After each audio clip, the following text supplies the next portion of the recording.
Добрый вечер, поважанные. Добрый вечер, все родные финансы.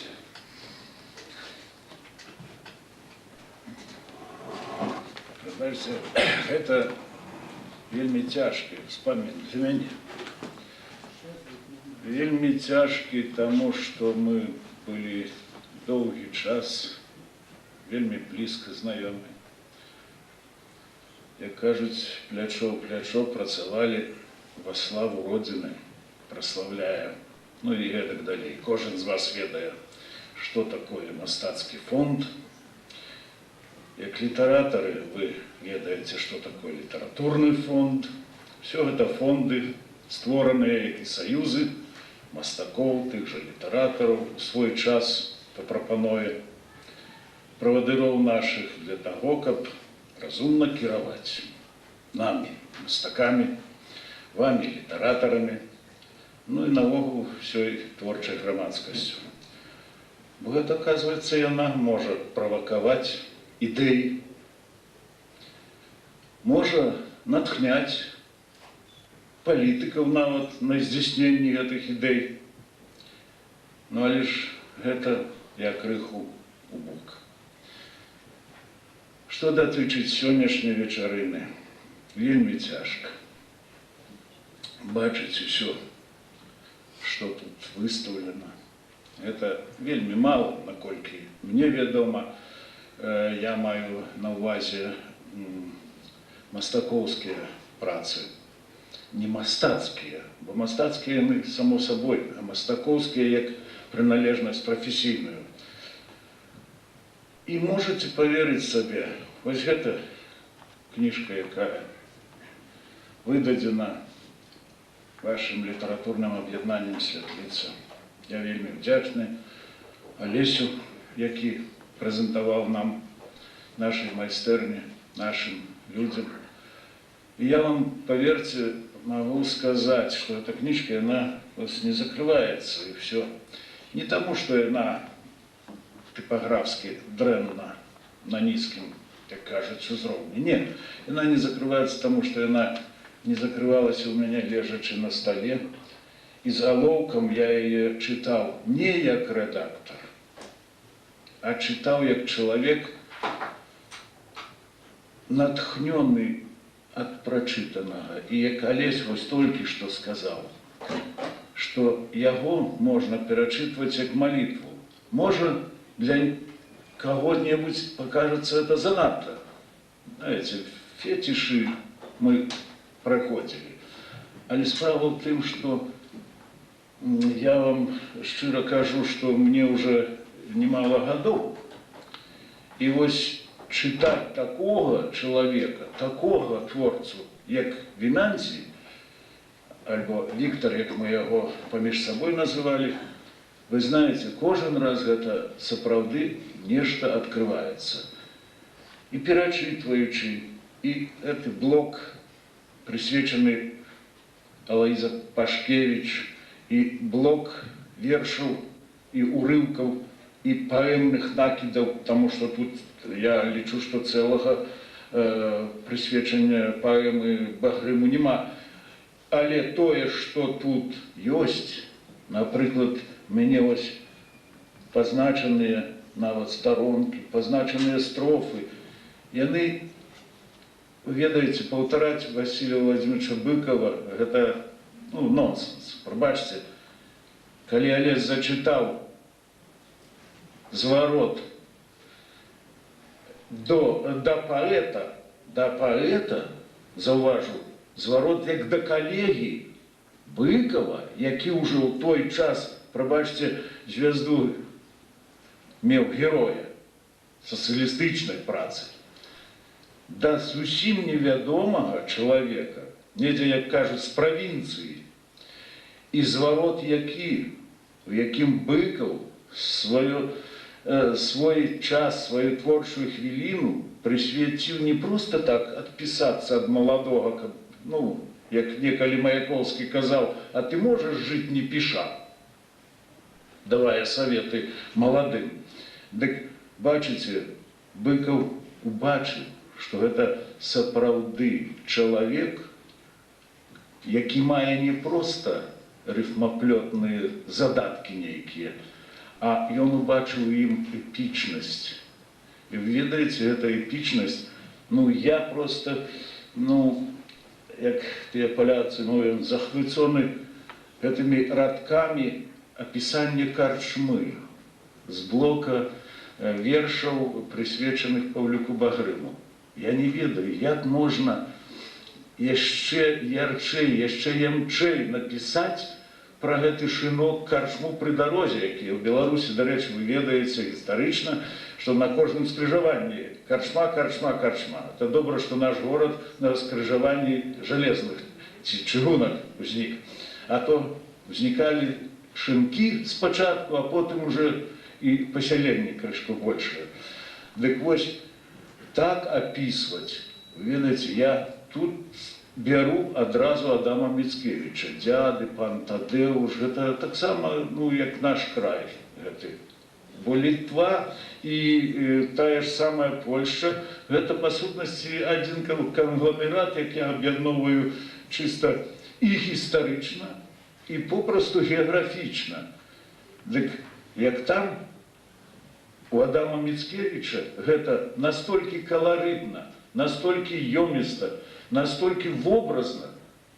Ну, то я не ведаю, як яшчэ можна так напісаць вось гэтыя строфы, прысвечаныя шынку, гэтай, як заўжды, этой вечарынцы, которые там праходзілі. Вот.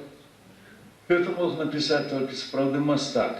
Гэта я не хачу, як кажуць, прыніжаць літаратарскія здольнасці вас, як прыналежачых да літаратуры.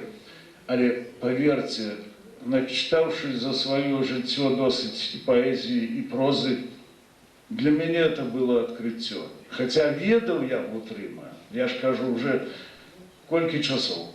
З самага іхняга прыезду я маю на ўвазе Інессы Павловну, вот, таму што яна не з Баранович родам, але видите, як прыехалі яны разам пасля мастацкага вучылішча, як пачалі працаваць. Крышачку, два словы, як Алесь, прабач, мне перадавалі, што ты пытаўся, колькі Рамейка хоча размаўляць з вами, ці будзе гэта цікава, ці не будзе гэта, ну, занадта. Я вам скажу, у вас ёсць рэгламент, вядучы казаў, ну, так усё, што ад рэгламента застанецца, я папрасіў бы в канцы это мець, калі што застанецца. Ну, але ж, калі вы ўжо пачалі гэтыя ўспаміны, я хацеў бы, каб яны былі шчырымі, і я думаю, што яны і будуць шчырымі. Дык я хацеў бы два слова просто сказаць наконт таго, што як гэты чалавек паводзіў сябе у гэтым вельмі, ну, вы знаеце, кожны мастак, і літаратар, і паэт, як кажуць, з царом во лбу, а некаторые з двумя. Это вядома ўсім. І вы ведаеце, вось гэтага чалавека характарызаваў і Алесь сваіх, но ён менш меў з ім, так сказаць, стасункаў, менш з ім у побыце нават сустракаючыся. Вот. А з гэтым чалавекам, я говорю, было вельмі лёгка. І размаўляць на самыя любыя тэмы. От касмічнага до, прабачце, нецікавага. І гэты чалавек заўсёды нас уражваў сваёй сціпласцю, як вы ўжо казалі. Але гэта не значыць, што ён не мог сказаць нечага досыць рэзкага. Гэта было. Напрыклад, сёння мы зноў звярнуліся да дзён палітінфармацыі, каб кожную нядзелю на прадпрыемствах праводзілася палітінфармацыя. Ну, дык некалі мастацкімі майстэрнямі кіраваў досыць вядомы Егораў, маёр у адстаўцы. Сёння прызначылі яшчэ такога самага кіраваць таксама творчым аб'яднаннем. Вы прачытаеце ў народнай волі, паслухаеце на свабодзе. Дык вось тады кожны аўторак трэба было кожнаму чытаць палітінфармацыю. Ну, а Віктор, у яго слова ў кішэні заўсёды было. вось, за якім лезці доўга не прыходзілася, заўсёды затушваюся сигаретку сваю, казаў, ну пойдзем, паслухаем, што там на астравах тумба-юмба робяць сённяшнім днём. Дык гэта штрых такі, знаеце, у чалавека хапала вытрымкі, глупства слухаць. Хаця, вы бачыце, гэта мастакоўскія творы, а іх бы было намнога болей, каб мы не займаліся, прабачце, лухтою, нікому не патрэбную. Вот. Як мы, бываючы сёння, робячы выставы у Нямецчыне з Ольгай Івановнай, расказваем пра рэтроспектыву этого жыцця-быцця нашага лагеру, а потым уже свабодна-дэмакратычна, дык мы аб'ясняем ім ці расказваем, як гэта ўсё рабілася. Трэба было рота фаны, чырвоныя сцягі маляваць, трэба было лозунгі і ўсё такое. Дык яны это разумеюць як соцрэалізм. І досыць яны правильно разумеюць. І самі, ну, хіба што маладыя не чыталі, бо нас некалі прымушалі вывучаць на памяць, нават у школьнай праграме. Дык можете паверыць, колькі было патрачана часу, якого, прабачце, не вернеш, але мяне ўражвае сённяшні рэтраспектыўны паказ толькі того, што надрукавана крышачку, і не надрукавана было сапраўды чалавеку, які валодаў тым, чым многія на сённяшні дзень, аканчваючы акадэміі, атрымоўваючы прафесійныя. Ну, я вам скажу, у меня такие родные ёсць, якія канчалі Горкаўскі літаратурны інстытут по кафедры паэзіі. Яго ведаюць нашы людзі. Але ён атрымаў дыплом, ён атрымаў прафесійнае званне. Ну, если не поэт, то во всяком случае нечто пишущий, але поэтом он и не стал. Вы ведаете, что Винанси или Виктор и не кончал литературных институтов, эдукации литературной не вел. Але дай Бог, как Пятый написал тое, вот как я привожу приклад з того Багрымаўскага складу, так, як написал этот человек, не маючи адукації. Так мне одразу проходит ассоциация с тем же Есениным. Пробачьте, академию не кончали. Ну, как вы знаете, такие герой гражданской войны, который тоже военных академий не кончал, но с шашкой вперед и прочее, прочее. Вы знаете, многих, Высоцкий тоже академий литературных не оканчивал, но почему-то вот он все-таки поется.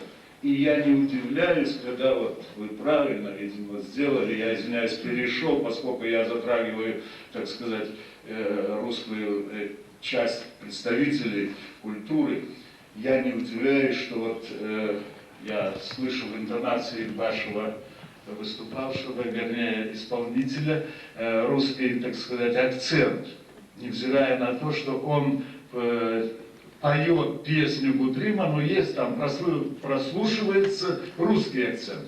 И я не удивляюсь тому, что верши Бутрыма так легко и так, ну, экспромтно, можно сказать. Я, пробачьте, не в образу тому, как выразить, скоропалительности этой, потому что не всегда этот а-ля Прыма отрымовывается шедевром. Но почему-то все-таки, и даже не в угоду того сегодняшней вечерины, а все-таки действительно мелодика здесь, вот тут, у этого верша, у одного, другого, пятого, десятого перебери и туди, и назад. Я беру то все вот читание его, я не чув пустого слова тут. Ведаете, другую поэзию, пробачьте, можно называть поэзией, читаешь, можно замест гэтага слова ставить нечто іншае, может нават и лепшее, а тут не атрымоўваецца. Не атрымоўваецца, потому что тут не только все продумано, але оно ідзе ад сэрца. І, дарэчы, на мове. Сапраўды там было ему сказано, что вот у вас некая мова такая досыць своеобразная или оригинальная. И сапраўды тут вельми цікава. Я хотел бы, говорить я, пробачьте, можно без конца, потому что есть про что. Хотелось бы, чтобы вы, сапраўды, мне закликать не трэба вас, раз вы сюды собраліся все, то нечто вас привело сюды. И привело не только обовязок почестного принятия это на вечарыне свайго удзелу, але сапраўды ёсць да каго прыйсці. І вельмі прыкра, што, я калісь уже казаў, другі зборнік, які павінен быў выйсці, вось так здарылася, што... Але тое, што тут ляжыць, я думаю, яно паказвае чалавека як мастака. І яго два палатны, досыць большыя ад другіх, яны нагадваюць заўсёды яго захвыцэнне Фердынандам Рушчыцам. Бо Віця сапраўды вельмі быў улюбёны, наколькі я ведаю. Я думаю, што Інеса Паўловна таксама пацвердзіць, што гэтага паэта і многіх літоўскіх, той же Чурлёніс, за якога літоўцы кажуць, гэта наш, а гэта беларусы кажуць, і наш жа, таму што ён, адны кажуць, гэта кампазітар, другія кажуць, так ён жа і мастак. Дык тое самае мы бачым і з Віцай Гутрымам, што гэта сапраўды мастак, але не ў прафесійным сэнсе, а мастак крыху шырэйшы, мастак душы. І сапраўды не пісаць гэты чалавек не мог. І ён пісаў, і добра Быкаў заўважыў, што лепей, тое і выберыце. Бо справа тым, што сапраўды быць шчырым з пэндзлем і быць шчырым з алоўкам і лістом паперы, можа, это і шутка Віктара, што вершы пісаць хутчэй, не маючы майстэрні, што маляваць карціны, бо сапраўды это так было. І я вельмі шкадую, што гэта яшчэ не вылілася ў большае нешта. Але што датычыць паэтычнага, яго творчага, застаўленага для нас, то я думаю, што яшчэ да яго прыйдзецца звяртацца, таму што, я вам шчыра кажу, тут ёсць пра што размову весці. Я не крытык, я не хочу быць нейкім такім прарокам, але ёсць аб чым гаварыць на ваших прафесійна-літаратурных сходах, бо досыць цікава, досыць шчыра і нават, прабачце, досыць патрыятычна, бо так, як багрымаўскую вот эту рэч напісаць, это вельмі трэба быць грамадзянінам. І не ў сэнсе дзяржаўнасці, а ў сэнсе народнасці грамадзянінам. Ён ім быў.